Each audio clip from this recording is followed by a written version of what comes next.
Welcome to Wayne's Old Time Radio Page channel. I'm Wayne, your host. These programs are brought to you by support of our listeners. You can give your support at Patreon or PayPal, either one. There's clickable links in the description below. Thanks for your support and enjoy the shows. If you'd like for me to get you a shout out, there's a link to PayPal in the description below. Leave us a donation. We'll get it up here for you. Just tell us who you want it to. You, a friend, a girlfriend, a wife, spouse, whatever. And we'll get it up here. Here is another in NBC's great parade of new shows.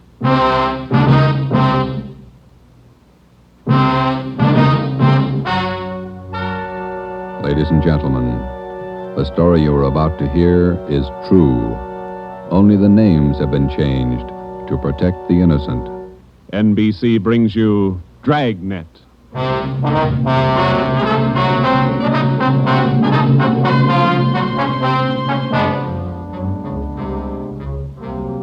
You're a detective sergeant. You're assigned to burglary detail. A sudden wave of jewel thefts is sweeping the city. In 16 days, 16 burglaries have been committed, one each night. They bear the same trademark. Thousands of dollars of jewels are missing. The thief is a master at his trade. Your job, get him.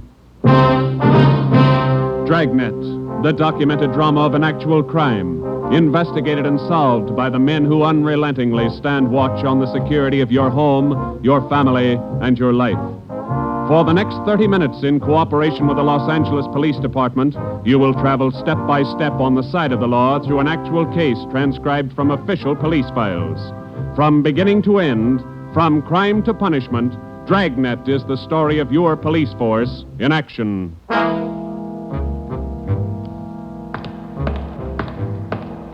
It was Tuesday, June 17th. It was warm in Los Angeles. We were working the day watch out of burglary. My partner's Ben Romero. The boss is Ed Backstrand, chief of detectives. My name's Friday. I was on the way into work that morning, and it was 7:53 a.m. when I got to room 45. Burglary Detail.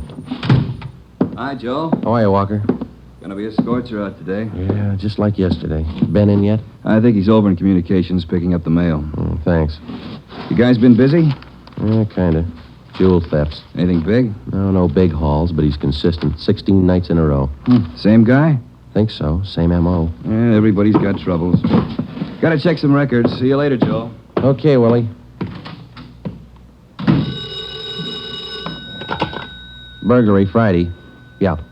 Okay, Mike, soon as Ben gets back. He's picking up the mail. Right, bye. Hi, Joe. Hi, Ben. Hannon just called. Chief wants to see us. Take a look at these first. What do you got, overnight reports? Yeah, here, these two. Yeah. Two of them. 3 diamond rings, 1 sapphire, 1 necklace, jade. Big haul. Look at the other one. Lady's watch, diamond band, emerald bracelet, tourmaline brooch. What's tourmaline, Ben? I don't know. Must be valuable. It's gone. Let's see. Owner left house about 9 p.m., returned about 1:30 a.m., found property gone, scratches on the door. Probably using the cellophane method. Hasn't missed yet. 2 in 1 night. Well, he's picking up his pace. Must have a bag full of loot somewhere, whoever it is. You get the description sheets from Pawn Shop Detail? Yeah, got him right here. You take half of them. Let's see what luck we got this morning. Yeah. Nothing so far. Me neither. Let's see. I'll get it, Joe. Burglar Romero. Hi, Ben. Chief still wants to talk to you, boys. He's got an appointment at 8:30. Wants to see you before he leaves. Okay, Mike. Just checking some buy sheets. Be right in. Better make it fast. He's in a bad mood this morning. Okay, Mike. Thank you. Backstrand again? Yeah, he's in a bad mood. Come on. Wonder what's bothering him. Something's bad. He doesn't blow very often. Chief of Detective's Office, Hannon. Go ahead in, boys. He's waiting. Thank you, Mike. All right, ma'am. I'll connect you. Friday, Romero, sit down. Wait till I get the phone. Backstrand. Oh, yes, Mrs. Winthrop. Yes, ma'am. We're doing all we can. Yes, ma'am. Yes, ma'am. Yes, I'll do that. Yes, ma'am. Goodbye. Got trouble, Ed? Taxpayer, Mrs. Winthrop. You two ought to remember the name. We do, Skipper. 10 days ago, somebody lifted $2,000 worth of diamonds from her bedroom while she was at the symphony. Last night, she was hit again. A diamond watch, an emerald bracelet, and some kind of a brooch. Tourmaline. I don't care what kind it was. It's gone. What's the pitch? We just read a report a couple of minutes ago, Skipper. Could be a tie-in with those other 16 jobs. 16 jobs in 16 days. You haven't got a lead on the thief yet? Nothing shows up. No prints, nothing. What about the pawn shops? Nobody's tried to soak any hot stuff as far as we know. We double-checked the detail. We got every hock shop in town on the alert. Whoever it is, they've got to try to pawn the stuff sometime. Unless they're going to give diamond rings for Christmas presents. And they haven't tried the pawn shops yet, Skipper. We're sure of that. Look, 16 burglaries in 16 days. Jewels and watches. Good ones. Well, it's got to stop. It's got to stop soon, you understand? We'll stay right on top of it, Ed. We're doing all we can. For 2 weeks, I've had half a dozen women calling me every day. Society women. Some of them figure they should get extra treatment. They're only DR numbers to us, Skipper. They all get the same attention. I'll try and explain that to some of them. They think you're in on the racket. Maybe you boys would like to take these calls some morning. No thanks, Ed. All right, then, let's get some action. Keep the pawn shop operators on their toes and get after every known fence in town. That's all. I've got an appointment. All right, Ed. Check you later. Holding a call for you, Ben. Oh, thank you. Hello. Oh, hi, Max. What? Well, hold it. Be right down. First break, Joe. What do you got? Necklace and a watch. Both of them on the stolen property list. Where? Henry's Pawn Shop. 5th and Main. 6 minutes later, at 8:25 a.m., Ben and I drove up in front of Henry's Square Deal Pawn Shop. Quick cash, no red tape, watches bought and sold. The proprietor was Max Murphy, an old friend of Ben's. Well, pal, of all days, it had to happen yesterday. Took the day off and went fishing up at Big Bear. I left my nephew in charge, Harry. A real knothead, that kid. How do you mean, Max? Joe, if I told him once, I told him 101. Whatever you do, whatever they come in with to Hawk, check it with the list. Check it with the stolen property list. What does he do? He forgot. He forgot. Oh, a real knothead, that boy. How old is he, Max? 32. A real knothead. I checked the slips from yesterday. Then I checked the stolen property list. There it is. Hot stuff. When did the stuff come in, Max, do you know? About 4 o'clock yesterday afternoon. Can we look at it? Oh, sure. Back here behind the counter. There it is. Did you check out the serial numbers on the watch yet, Max? When I found out, yes. They match to a T. All right, let's see. Yeah, description on this necklace matches, too. Let's have a look at your buy book, huh, Max? Yes, sir, Joe. Here you are. There's a deal right there. Here? Yeah, that's him. That's how he gave his name. Walter Tracy, 132 and a half Blackstone Court, Los Angeles. Let me check the book for the description, Max. Oh, sure. Yeah, here. Mm-hmm. Okay, Max, thanks. We'll be checking with you later. Sure, Joe. Anytime. Sorry. All right, Max. See you later. You fellas take it easy. Right.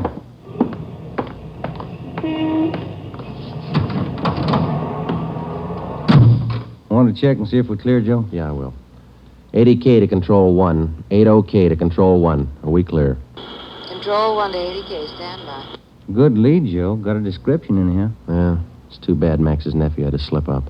Control 1 to 80K, call your office immediately. Call your office immediately. KMA 367. Wonder what that's about. I don't know. I'll call in. You got some change? I'll use Max's phone.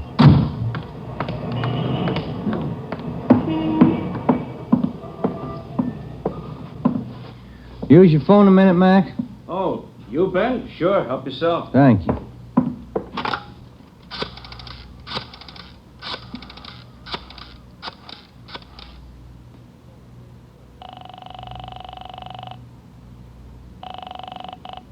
City Hall, 2524. 2524.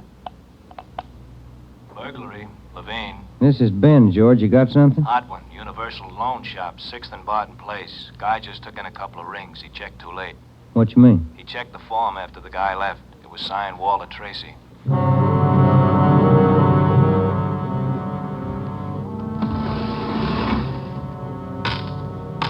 There they are, Sergeant. Both rings. Fine quality diamonds. Don't you usually check your stolen goods list before you take in stuff like this? Usually, yes. Last night, no. I don't know what I was thinking about. Can we have a look at your buy book? Right here. There it is. Walter Tracy. 699 Olive Street. 145 pounds, 5'9", dark hair, build, thin. We'll have to slap a hold on these rings. I know. I should have thought. Can you think of anything else that might help us to identify the man? Well, no. Had a light suit on. Nice cut.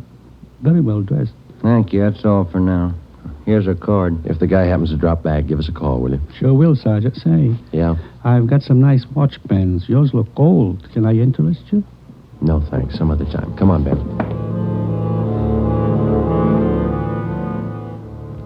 That afternoon and the following morning, despite our alert and our warnings, 2 more pawn shops called in with reports of stolen watches taken in. We checked them out. The serial numbers on the watches matched those on the stolen property list. On the pawn shop account books, the loan was listed under the name Walter Tracy. The addresses were given as number 12 St. Vincent Place and 700 East Flower. The descriptions of the man were the same. Slight build, well-dressed, about 145 pounds, 5 feet 9 inches tall, dark wavy hair. We had the name and description distributed to every pawn shop in Los Angeles and surrounding communities. Through our informants, we checked up on every known fence in the city. For the next 2 nights, we received no reports of stolen jewels. That made up for the double burglary the night before. On June 19th, the box score read 18 successive nights, 18 successive jewel burglaries. At 3:25 in the afternoon, Ben and I sat down to check over the late incoming reports. Got anything, Joe? No, not yet, no. Nothing here. Maybe the guys left town. Nope. No such luck. Take a look. That's it, number 19. He may set a record. Well, he's making monkeys out of us, isn't he? Look, man's watch, lady's watch, Chinese amber necklace, diamond shirt studs, and a bracelet with 2 large rubies. He's getting ambitious. How's the value listing? Let's see. $1,800. 1 haul. I'll get it. Burglary Friday. Yeah. What? Yeah. Be right down. Stall him. Let's go, Ben. Where? Kaplan's down on East 2nd. Walter Tracy's in there now, trying to hock a gold watch.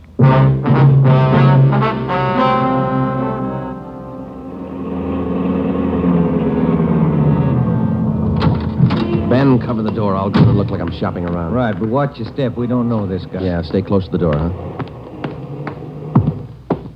I'm sorry, that's the best we can do on the watch. Look, Mac, this is gold. 21 jewels. Well, that's the best I can do. Drop dead. Well, it's the best I can do. Don't get sore. Yeah, sure. See you later. That's him, Sergeant. Walter Tracy. I stalled him as long as I could. All right, I'll check back with you later. Did you spot the guy that just came out? Yeah, I went up the street. Let's follow him. Hustle it. You spot him, Ben? Straight ahead, about 15 yards. He's crossing the street. Yeah, let's get up a little closer. We'll lose him, sure, if the light changes. Come on, run for it. Watch the traffic light. That was close. You might have spotted us. It's going faster. Come on, Joe, run. Yeah. Don't lose him. This crowd's not helping. Hey, wait a minute. I bet you're a cop. You're chasing somebody. All right, let go of my arm, mister. Let go. Well, you don't have to get tough. Lousy cops think they own the street. I'm going to write the mayor's office. Come on, Joe. He's running for it. Yeah, I see him. Watch the signal up ahead. Hurry, Joe. Almost up to him. Into the parking lot. Hey, you! Stop! Look out, Joe. A gun. Yeah, I see him. Get away. All right, smart guy. It's a nice job. Yeah. He's too fast for an honest man. Let's take him in. When we got back to headquarters, Walter Tracy was under technical arrest. We took him directly to the interrogation room. We searched him thoroughly. We had him take everything out of his pockets and put it on the table. Then we had him take all the money he had in his wallet, count it out, and hold it in his hand. What is all this routine? That's all the money you have on you? $47.17, right? Yeah. Okay, keep it in your hand. Ben, shake him down. All right, Tracy. Take off your coat, shirt, tie, and your shoes and socks. What kind of a pitch is this? I'm no hood. Take them off. Two-bit cops.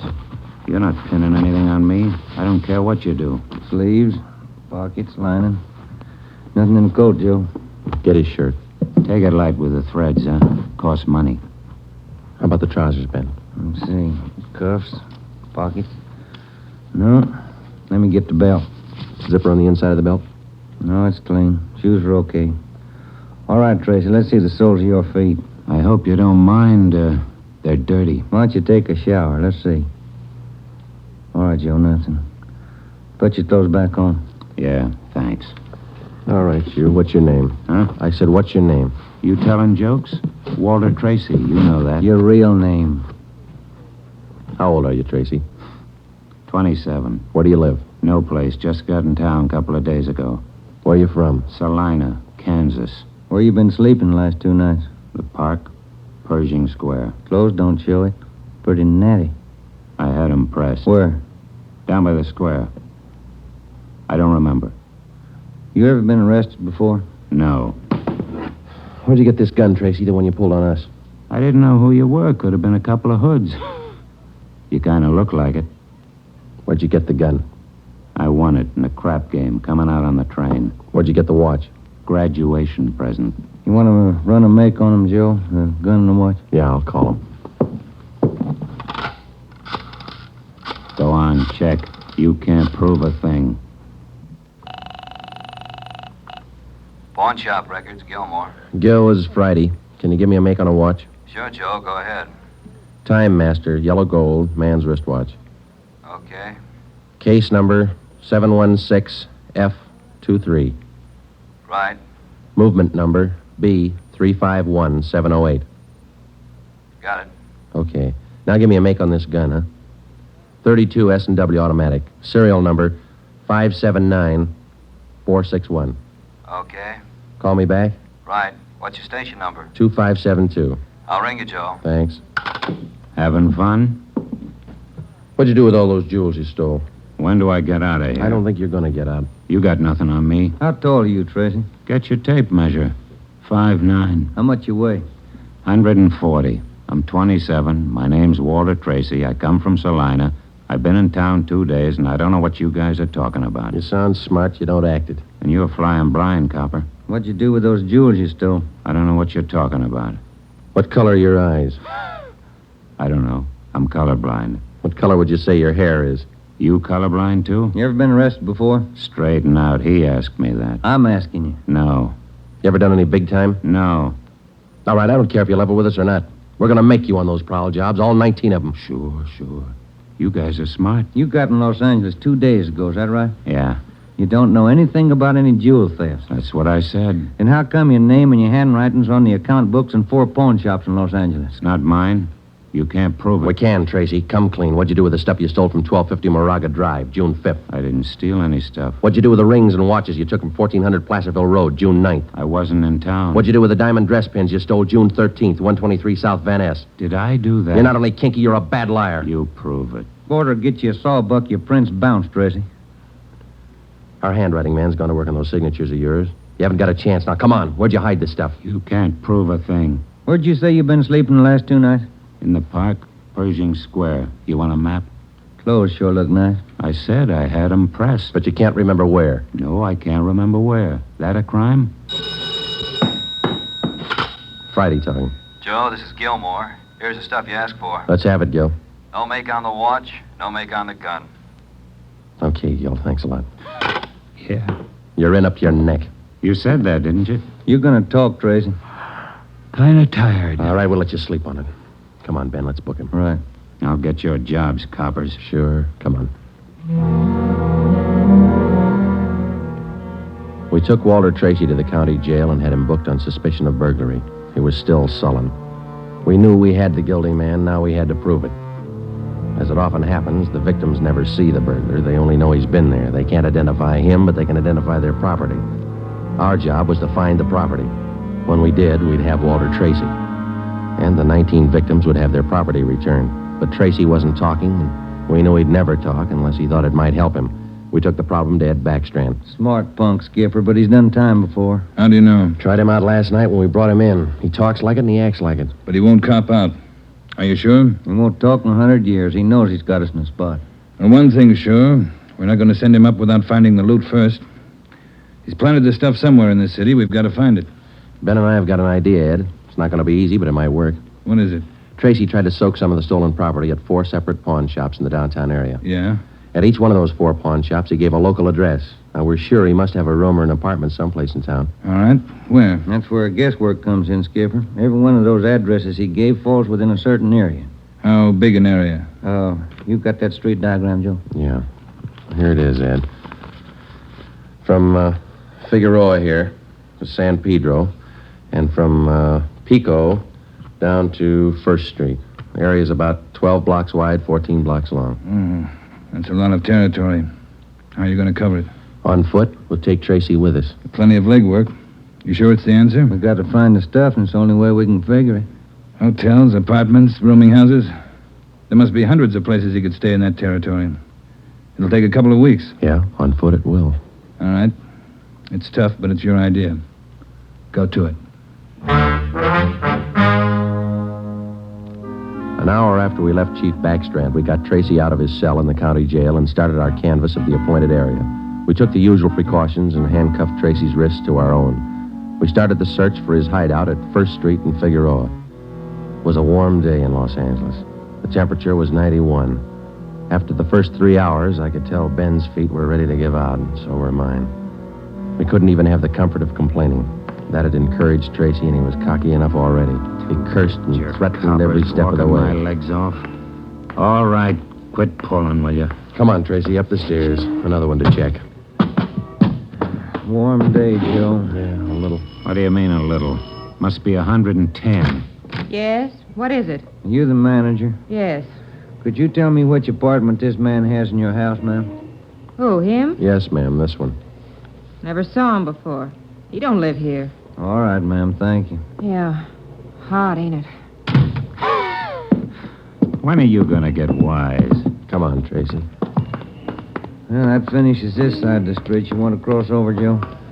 Yeah, let's go. I'm hungry. I want to eat. After we cover the other side of the street. You can't do this to me. I'm going to get a lawyer. I'll have your jobs, both of you. Yeah, come on. We only got a couple of hundred places to cover.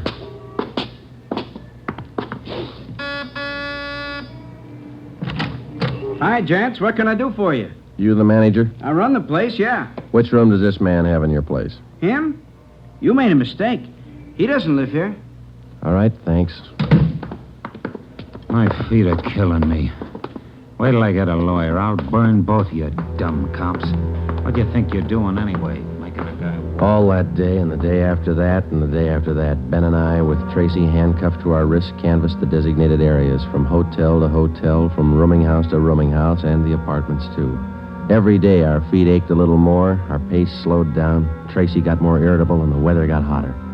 The second day, it reached a high of 92. The third day, 94. The fourth day, 94. Police regulations say plainclothes officers must wear a coat and necktie on the street at all times. We wore our coats and neckties. The search continued into the fifth day. Our pace got even slower. Ben and I started to lose heart. After a while, we forgot our object was to recover the stolen jewels. All we wanted was to find Tracy's hideout. We knew we were right. We knew Tracy was our man. It was a point of pride. Whether your feet hurt or not, you don't give in to a thief. Yes? What do you want? You the landlady here? I am. Which apartment does this man have in the building? Well, none of them. He's not one of my tenants. Thank you, ma'am. Come on, Tracy. By the sixth day, all three of us had special pads in our shoes. Our feet ached worse than ever. Tracy let us know about his every 3 minutes. By late afternoon of the sixth day, we'd covered more than half of the designated area. The temperature was 95. You guys gonna go on forever? I'm sweating like a horse. I'm getting tired of your moaning. That looks like the manager behind the desk. Yes, sir? You the manager? Yes, sir. What can I do for you? Can you tell us which room this man has in the hotel? Him? Mm-hmm. He doesn't live here. Hey, you fellas look awfully warm. Like to cool off in the lobby? We're air-conditioned. No, thanks. I'm hungry. When do we eat? You're always hungry. You got the biggest mouth on a cop I ever saw. Oh, All right, man. Yeah. I'm hungry. I want to eat. Now. Wait till I give this story to the papers. Mistreating innocent guys. They'll break you. All right. Come on, up the stairs. I'm going to get a lawyer tonight. I'll show you. Yes? Why, Mr. Baker, where have you been? We questioned the landlady, a Miss Elizabeth Hunter. She told us that Baker, alias Tracy, had rented an apartment from her about 2 months before. That's all the information she could give us. Tracy clammed up. He would admit nothing. We asked Miss Hunter to accompany us as a witness. We took the elevator up to Tracy's apartment on the 6th floor. Miss Hunter, Tracy, Ben, and I. Down this way. Here. Do you want me to open it? Please, Miss Hunter. What? There's a girl. Walter? What is it, Walter? I told you to get out of town if I didn't come back. I didn't want to leave. I didn't want to leave without you. I thought you slept in the park. Take a jump. Where's the stuff hidden? All right, Ben, handcuff him to a chair. The girl behind him. We'll find the stuff ourselves. All right, Tracy. All right, you're next. I haven't done anything neither. See, you can't prove it. Billy, shut up. That's better. No talking between you two. If there is, we'll separate you. All right, Ben, you take the living room here. I'll try the kitchen. And get a window open. It's hot in here. All right. Sergeant, you will be careful of the furniture. Yes, ma'am. I had no idea. You, Mr. Baker, of all people. Don't talk to him, please, ma'am. Oh, yes. Tin cop. Why don't you spell? Ben, look. It's only the beginning. He's got the stuff scattered 7 ways for Sunday. We're going to need help. In the milk bottle? Yeah, 2 rings, 3 loose diamonds, and this bottle of mayonnaise. We found some kind of a brooch in it. A couple of watches taped to the underside of the kitchen sink. All right, you. Convinced? Okay, Ben, call Backstrand.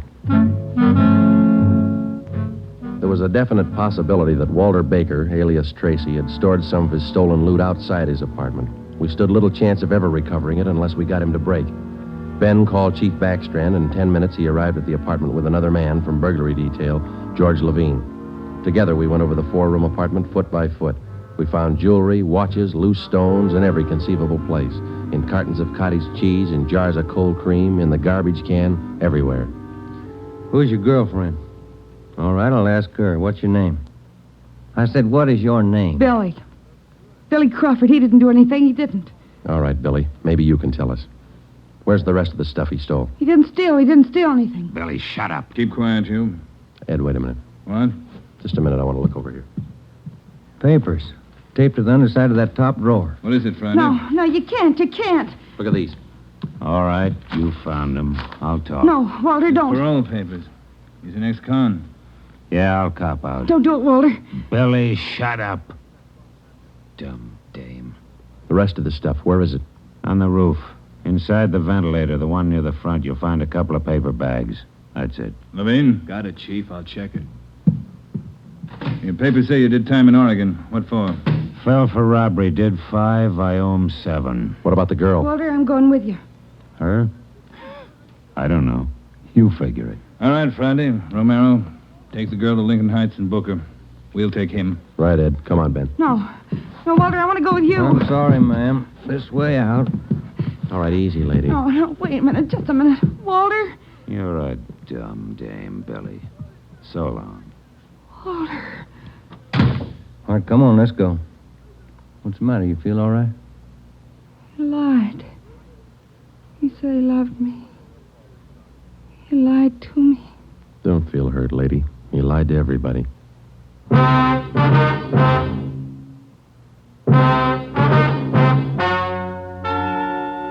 The story you have just heard is true. Only the names were changed to protect the innocent. Walter Baker, alias Walter Tracy, was tried and convicted on 3 counts of first-degree burglary and received the maximum sentence prescribed by law. He is now serving out his term in the state penitentiary. A hold has been placed on him by the state of Oregon, where he will serve out 7 years for violation of parole. Billy Crawford, Baker's accomplice, was tried and convicted of receiving stolen property and is now serving time in the state penitentiary for women. You have just heard the 11th in a new series of authentic cases transcribed from official police files. Technical advice for Dragnet is furnished by the Los Angeles Police Department. Tonight's program is dedicated to Warden Clarence A. Larkin of Folsom Prison, Sacramento, who, on the evening of September 24th, 1937, gave his life so that yours might be more secure.